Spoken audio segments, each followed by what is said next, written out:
And now we are going to go hang out with our gaming video guru and original comedy sketch artist, Markiplier, who is joining us from an undisclosed location. Mark, how are you doing, man? Undisclosed location. It's a converted little closet that I turned into my recording room while I'm here in Austin.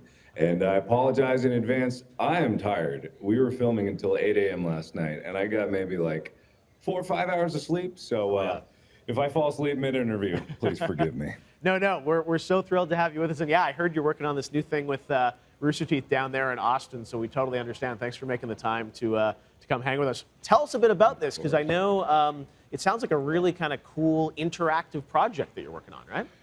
Yeah, I mean, there we go. Sorry. Yeah, this is basically the next chapter in this kind of like style of video I made starting about 2 years ago with The Date with Markiplier. This one's called A Heist with Markiplier. And yada, yada, yada. Probably people watching this at E3 are like, what does this have to do with games? And very little, to be perfectly honest. I'm a fake gamer. It's interactive stuff. Yeah, but it's a really cool project where people kind of are able to drive the narrative with their choices. They're able to make choices, and they make complete non sequiturs, and it's total nonsense. But it's so fun. We were just the sun was rising on beautiful Austin this morning. Oh God, this morning. And then we were looking at the footage, and we were getting the last shot, and we just finished filming. And then when everyone was like waiting with bated breath, because like I'm directing it as well as acting in it, so I have to watch the shots back. Full George and they were Clooney. just waiting. Yeah, I was like, they were just waiting for me to say if it was good, and I was like, yeah, I think it's good. And then that moment hit, and we were like, we're done with the whole thing, and it's like, oh crap, we get to go sleep. It's wonderful. Yeah, but it should be really cool, and I think people will really enjoy it and have a lot of fun. That's awesome. I know, coming later this year to YouTube. Now, let's talk a bit about games, since it is E3, as you said. And, you know, Yes. You call yourself fake gamer, but I mean, you are such an important part of the industry, I think, when, you know, guys like you are playing games, and not just the big games, but what I love about you and your channel is you're playing a lot of the smaller games, and these are games that I think a lot of people discover through you and through these, you know, these Let's Plays that you do. I'm curious from your perspective, it's like, do you like the smaller games? Are those the ones that you really get excited about? The weirder, the better? I like smaller games because, yeah, they do get weird sometimes. They explore topics and mechanics that aren't often covered in AAA titles. Not that there's something wrong with a big cinematic adventure like that, but for me, when it comes to exploring these little concepts, you can get like little bits of inspiration out of these nuanced ideas that a developer only is able to explore because they are the driving force of creativity behind it, and they're not trying to find a common denominator for reaching a mass market. So it is nice. Like, I have to admit it's really nice. But at the same time, like, I'm looking forward to titles like Doom Eternal, where I just get to blow up demons all day. So I played that a few weeks ago, and it's so fast and visceral. And, you know, I remember still as a kid, like in 1993, downloading the Doom shareware, and it was it brings me back to those moments. And you're right, you said you get to play the big ones too. Is there anything like E3? Obviously, you're in Austin, probably going to miss coming to the show floor. But what are some of the games you're excited about? Doom is one of them. Well, I mean, the reason I say I'm a fake gamer is because I actually have no idea what games are coming out. Besides that, I haven't had time to play games casually in a while. I was bedridden with this tooth infection a couple weeks ago before I came out here in Austin, and all I was playing was Mario Tennis. And just that pure and simple Mario Tennis. Like, I beat the story mode halfway through the first day, and then I was just playing tennis match after tennis match after tennis match.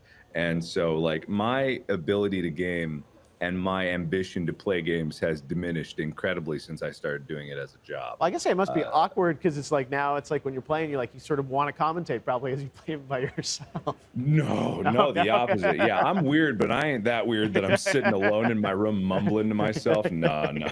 I'm slack-jawed like when I play games. But like is it? that. I was gonna say, is it hard to kind of like grok or understand the game because you're when you're recording and talking over it? Or do you feel like you can still get the experience? Oh, yeah. All right. Yeah, this is why everyone thinks I suck at games, because no one can talk and play games at the same time. When you see professional gamers, when they're streaming or something, when crap goes down, Yeah. they stop talking Yeah. because the brain, half of my brain is dedicated to coming up with crap to just spew out of my mouth anyway. So I can't use the rest of it. So you've been in Austin. So are you recording videos there and you're doing stuff kind of constantly?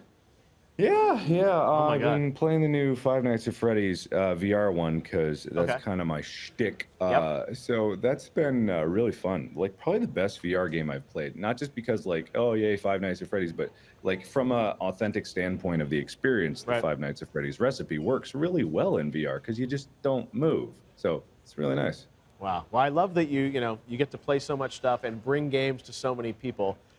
It's also though, it's a grind, and I mean now it's like you're doing Rooster Teeth projects, you're doing YouTube originals, you're doing your own channel.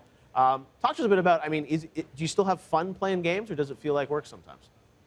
It does feel like work sometimes. Yeah. That's the saddest part about it. It's like Yeah. working at your favorite restaurant. You don't want to eat there anymore. Yeah. But at the same time, like if I can steal a moment, which I don't often get, I'd rather do something that kind of is more focused on self-improvement than playing games. Not to be all No, no. up my own ass about it. Oh, sorry. Can I curse? I have no idea. Yes, you can. Yeah. You're a YouTube. Okay, good, great.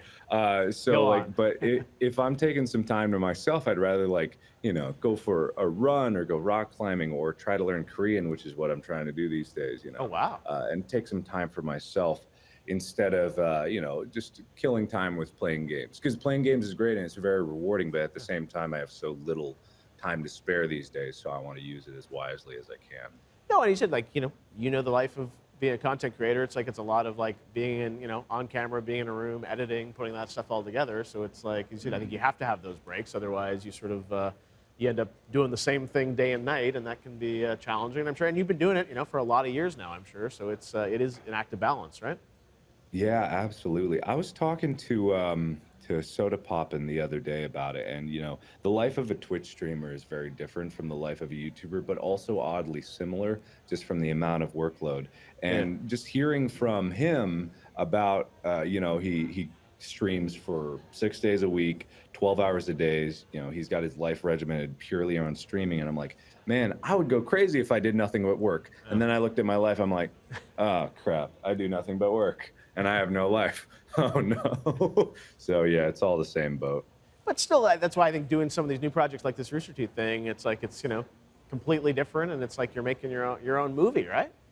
Oh yeah, absolutely. I mean, this is kind of a bigger production than I've ever done. I've never worked with a crew before. Like I've directed my own stuff, but that's just with like a group of friends of mine, and I'm like, yeah, it should look kind of like this. Make one of these moves, and like that's all I do. But here I have to like do shot lists. I wrote the script. I had meetings for a month before we even started shooting, just straight talking about pre-production, like props, sets, clothing, like costuming, the other characters that are going to be in it, picking actors in it. Like it was a tall order, but I loved every second of it because I do love working. I'm a workaholic, but I only love working if I'm working on something that I'm passionate about, and it's something that can get me excited and something that I think people will love, and it's something that I think will really kind of like live on as a memory, because I forget the days where I'm doing the same thing over and over again. But I'll tell you this, even if I was up until 8 a.m. filming, and we started filming about 6 and I woke up like 10 a.m. the day before, even if I'm up until 8 a.m.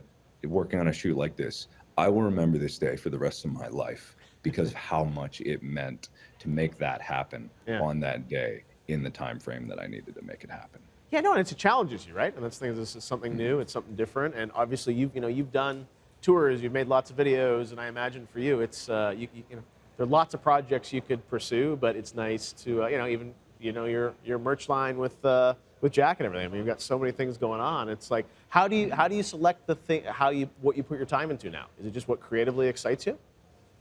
Yeah, pretty much. That's the only thing I can do. The hardest realization for anybody in a creative field is realizing that you only have so many hours in a day. Yeah. There is a physical limit to the amount of stuff that you can do. And from then on, it's all about delegation. Indie developers, they have great ambitions for games, but, they are limited by their physical capabilities, borderlining on exhaustion. And it can be really disheartening for creative types, but it can also be really inspiring when you realize that there are so many other people that are willing to like latch onto your vision and help build it up and wanting to push it forward. And the entire team here at Rooster Teeth has just been a dream to work with. Every single person on the crew has taken my weird idea and just been like, yeah, let's make that. Yeah, that's stupid, but I love it. And you know, that's you can't buy that. It's just something you got to find, and it's so beautiful when it happens. And in terms of your channel, you know, it's obviously you know, people love the content that you put out, and I think you got to keep that fresh for your own, you know, peace of mind too, and creative excitement. What do you think the Markiplier channel is going to look like over the next few months? Do you plan it out, or is it more spontaneous? I keep thinking my channel's gonna die like in like next month, so I never really think about it. When it comes down to my channel, you know, I'm never gonna stop doing gaming videos, probably. But you know, I've made promises before and broken them really quickly. So, but I love doing the ambitious stuff. It's what really drives me forward. And so long as I have the ability to do it, I'm gonna keep creating in one way or another. Even if my channel dies, or if I move on, or if circumstances changes, or if YouTube blows up for some reason, like I will keep creating. Even if it's in front of an audience or not in front of an audience, I will keep making, because making things is what makes me happy. Well, and you make some incredible stuff, and as I said, I think you're such an important ambassador for a lot of the game developers we feature here at E3, that you bring their games to so many people around the world, and I know that's why, even though you're not here at E3, people are definitely thinking of you and all the good that you do for the gaming community. So we really appreciate you kind of joining us all the way from Austin, and I know it's been a busy couple weeks to finish it up, but you're done filming now, officially? Yes, all done filming once and for all. Now comes the long, arduous process of editing, and then slowly remembering all the shots that we forgot to get, panicking, and then screaming, crying, and then fixing. You got reshoots, right? Come on. If we have the budget for it. Yeah, sure. Yeah, we'll try. We'll greenlight that. All right. Well, Mark, thanks so much for joining us. Have a good day in Austin. And again, we will check out your new YouTube show. Do we have a name for it?